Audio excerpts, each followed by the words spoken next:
days later, Percy was shunting in the yard at Farquhar when the station master came up. "Leave those trucks, please, Percy," he said. "There's an emergency down at the harbour. The Fat Controller wants you to go and sort it out straight away." "But Toby can't," began Percy. "Never mind that," the station master said. "The Fat Controller needs you double quick. Leave us to worry about the shunting." He hurried away to make the arrangements. Bullstode was a barge used for carrying stone. He was a disagreeable barge. Nothing was ever right for him, and he grumbled unceasingly. Trucks grumbled too, but they went a patch on Bullstode. Come on," shouted Bullstode rudely one morning. "Why aren't you trucks where you should be? How can I be loaded if you dawdle about up there, eh? There's no engine, and we can only go where we're caught," retorted the trucks crossly.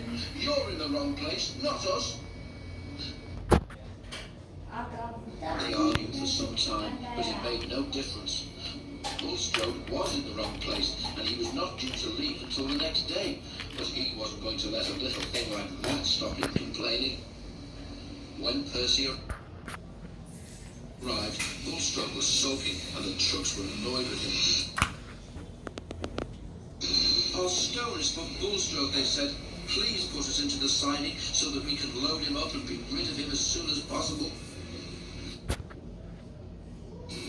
The line slopes down to the harbour. Percy pulled the trucks a little way up the hill, clear of the points.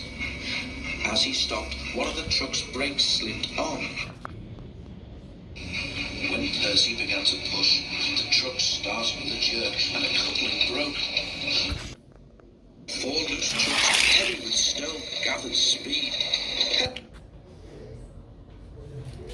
"Help! Help!" they wailed. I shot a brake, tried to stop them, but only broke his hold. The trucks rattled along the quay, straight towards Bullstode, unsuspecting at the end.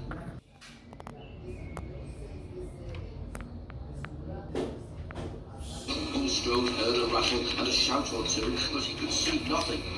The first he knew of anything wrong was when 4 loaded stone trucks stopped, one by one,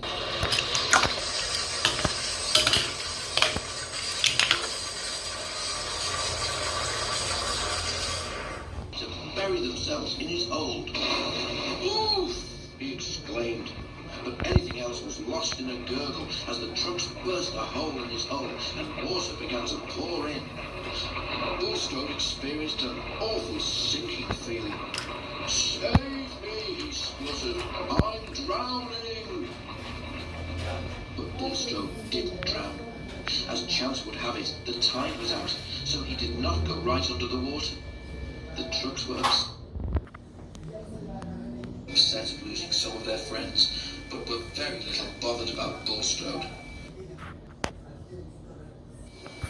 "Nothing but a nuisance he was," they said to each other, "always barging in and moaning about not being loaded fast enough."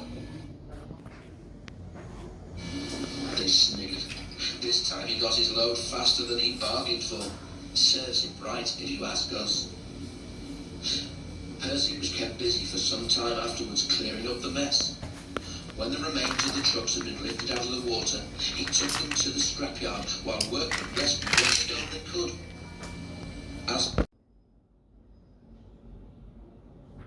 for Bullstode, when everything else had been cleared, his remains were towed to a nearby beach where they could do no harm. Now, children played happily among the wreckage. If Bullstode is still grumbling, as I expect he is, the children take no notice.